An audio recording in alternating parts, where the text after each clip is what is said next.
When the transponder is turned off, the controllers lose the information on the altitude, but they can still track the plane as a primary signal. The following example shows how long it took an air traffic controller to find American 11 on his screen after he was told the plane had been hijacked. Good morning, Boston. I got a situation here with American 11. We believe it's a possible hijack. Okay, tell me more. We lost radio communications with him. Then we lost his transponder. And right now the aircraft is just west of Albany going southbound. Okay, I see him. United 175 never turned the transponder off. It just switched codes. United 175 is 50 miles northwest of New York City when its transponder code is suddenly changed. As I look up, I notice that United 175's code has changed. I just turned around and radioed the pilot. My exact words were, United 175, recycled transponder squawk.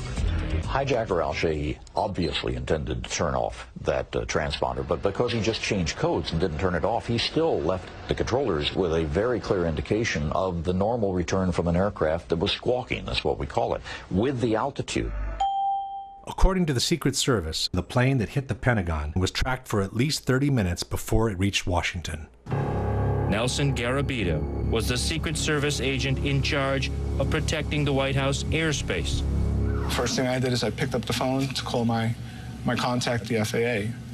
He said we have 4 planes outstanding. 2 have hit the towers, and 2 are headed to Washington, D.C. One of them approximately 30 minutes out, one of them approximately 45 minutes out. The one 30 minutes out turned out to be the plane that hit the Pentagon. As the one nearest us got closer and closer, 6 minutes out, 5 minutes out, we knew it was sort of over the CIA, and we thought, is that where it's going? But it kept coming.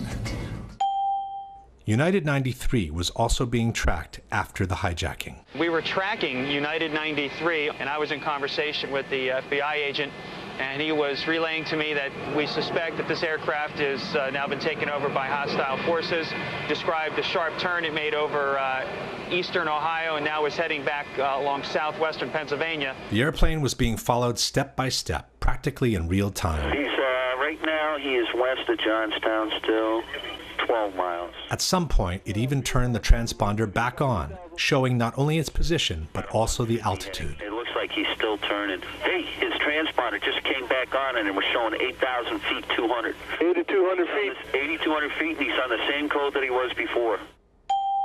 Save for some moments of confusion, the 4 airplanes were being tracked by air traffic controllers all along.